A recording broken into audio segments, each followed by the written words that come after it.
In Korea's long history, few names inspire as much awe as Yi Sun-sin.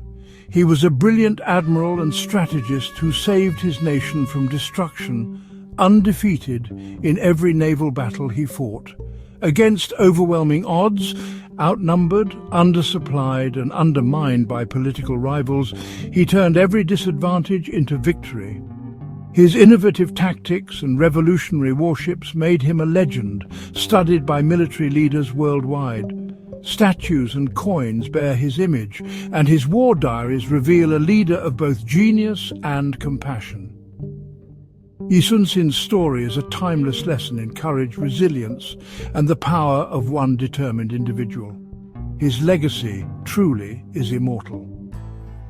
Born in 1545 to a fallen noble family, Yi Sun-sin entered a world where privilege had faded and expectations were modest. His family, once respected, now struggled to maintain their dignity in a society that valued status above all.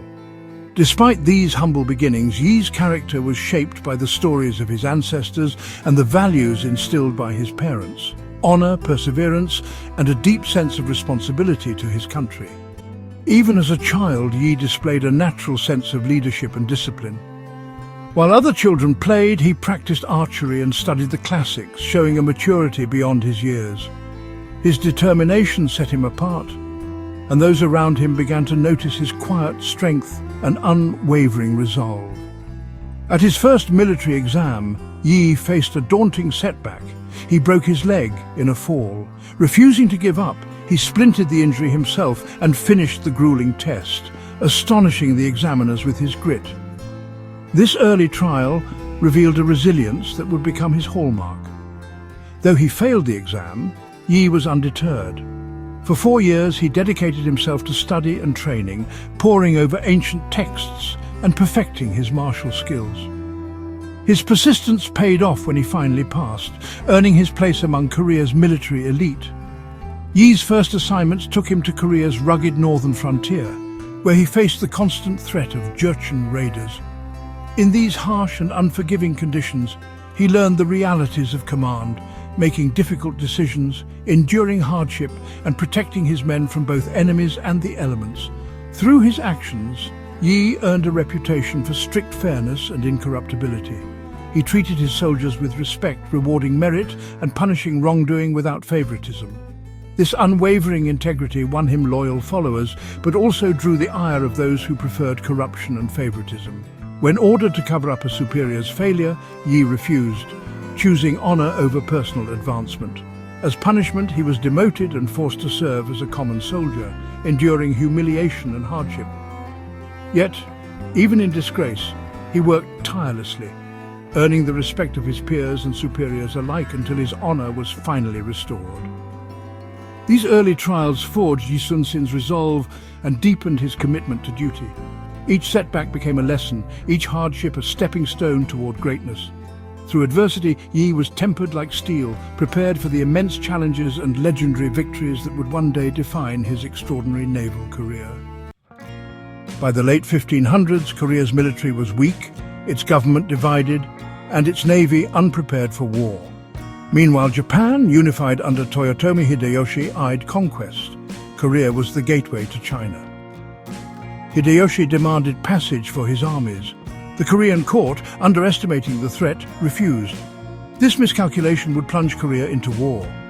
Amid rising tension, Yi Sun-sin was appointed commander of the left naval station of Jeolla province in 1591.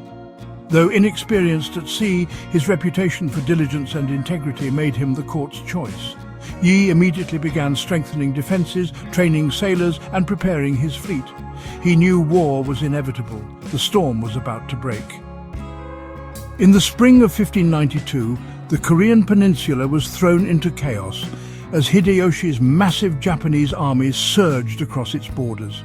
With tens of thousands of well-armed soldiers, the invaders swept through city after city, overwhelming local defenses with sheer numbers and advanced weaponry.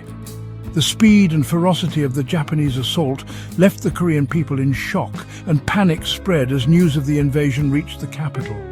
The royal court, unprepared for such a sudden and devastating attack, was forced to abandon the capital. The king, accompanied by his closest advisors and family, fled north in desperation, leaving behind a city in turmoil. On land, Korean resistance crumbled rapidly, unable to withstand the relentless advance of the Japanese forces. Yet while the situation on land seemed hopeless, hope remained at sea. Admiral Yi Sun-sin, a brilliant and steadfast leader, emerged as the nation's last hope. He quickly recognized that the Japanese relied heavily on their naval supply lines to sustain their campaign on Korean soil. Acting decisively, Yi launched a daring attack at Okpo, catching the Japanese Navy off guard and striking a critical blow to their logistics. His fleet destroyed dozens of enemy transport ships, cutting off vital supplies and reinforcements. This victory was only the beginning. Yi pressed on, achieving further victories at Sacheon, Dangpo and Danghangpo, each time using superior tactics and innovative strategies to defeat larger enemy forces with minimal losses. News of Admiral Yi's triumphs spread quickly, reviving the morale of the Korean people and inspiring hope in a nation that had seemed on the brink of collapse. The Japanese, who had expected an easy conquest, were stunned by these unexpected setbacks. Their navy, once confident, now found itself in disarray, and their supply lines were crippled by Yi's relentless attacks. With their advance stalled and their armies stranded far from home, the Japanese commanders faced a new and daunting reality. The tide of war was beginning to turn. Admiral Yi, with his small but determined fleet, had become the embodiment of Korean resistance.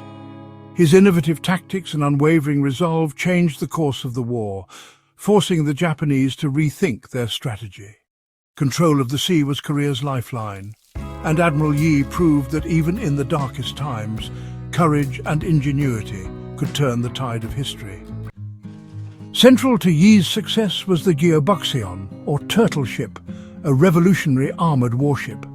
With its iron-spiked roof and dragon-headed prow, it was impervious to boarding and struck terror into the enemy. The turtle ship's smokescreens and cannons shattered Japanese formations. Yi used these ships to break enemy lines, while his Panoxian warships finished the job with devastating firepower. The Japanese, unprepared for such technology and tactics, were thrown into chaos. The turtle ship became a symbol of Korean naval power and psychological warfare. It was both a weapon and a legend. Admiral Yi's innovation changed naval combat forever. Despite his string of brilliant victories at sea, Admiral Yi Sun-sin found himself the target of envy and suspicion within his own court. Jealous officials, threatened by his growing fame and unwavering loyalty to the nation, began to conspire against him in the shadows of the royal palace. They fabricated evidence and leveled false accusations of disloyalty, painting him as a traitor to the king and the country he had fought so hard to protect. As a result, Yi was stripped of his command, publicly humiliated and subjected to brutal torture. Once a revered admiral, he was reduced to the rank of a common foot soldier, forced to endure the pain and shame of betrayal by his own people. Meanwhile, the threat from Japan grew ever more dire. The Japanese, sensing weakness in Korea's defenses, launched a second, even more ferocious invasion, determined to crush the nation once and for all. Yi's replacement, Admiral Won-gyun, lacked both the experience and the strategic brilliance of his predecessor. Under his command, the once mighty Korean Navy sailed straight into disaster. Nearly the entire fleet was annihilated in a single catastrophic engagement. The sea was littered with the wreckage of Korean ships, and hope seemed all but lost. With the nation teetering on the edge of collapse, the king had no choice but to recall Yi Sun-sin, entrusting him once more with the fate of Korea. When Yi returned, he found only 13 battered ships remaining, remnants of a once proud fleet, their hulls scarred and their crews weary from defeat. The sailors were demoralized, haunted by memories of loss, and now faced with the impossible. Over 100 Japanese warships bearing down on them, their numbers and firepower overwhelming. Yet, at the Battle of Myeongnyang, Yi refused to surrender to despair. He stood before his men, his voice steady and resolute, rallying them with words that would echo through history. "Those who seek death shall live, those who seek life shall die." With these words, he inspired his men to fight not just for survival, but for the very soul of their homeland. Yi studied the treacherous currents of the Myeongnyang Strait, understanding that the sea itself could become his greatest ally. He lured the massive Japanese fleet into the narrow, swirling waters, where their numbers became a disadvantage and chaos reigned. Against impossible odds, Yi's tiny fleet fought with unmatched courage and tactical genius, sinking over 30 Japanese ships without losing a single one of their own. It was a miracle of strategy and valor, a victory that defied all logic and expectation. The Japanese advance was halted in its tracks, their commanders left in disbelief at the scale of their defeat. Yi's leadership and indomitable spirit had saved Korea once again, earning him the undying gratitude of his people and the respect of his enemies. His legend was forever sealed at Myeongnyang, where history remembers him as the admiral who turned the tide with only 13 ships. The impossible had become reality, and Korea's hope was reborn on the waves of Myeongnyang. Yi Sun-sin's greatness lay not just in tactics but in leadership. He led from the front, inspiring his men by example, even sailing his flagship alone into battle to rally hesitant captains. Yi demanded discipline and rewarded merit, forging a loyal, professional force. He cared deeply for his people, turning naval bases into centers of relief and feeding both soldiers and refugees. His war diaries reveal a man of deep compassion, resilience, and unwavering focus on duty. Despite betrayal and loss, he never broke. Yi's leadership was built on honor, empathy, and relentless preparation. His men saw him as both commander and protector. That trust was the foundation of his victories. After Myeongnyang, Yi rebuilt his fleet and prepared for the war's end. In 1598, as Japan ordered withdrawal, one last battle loomed at Noryang Strait.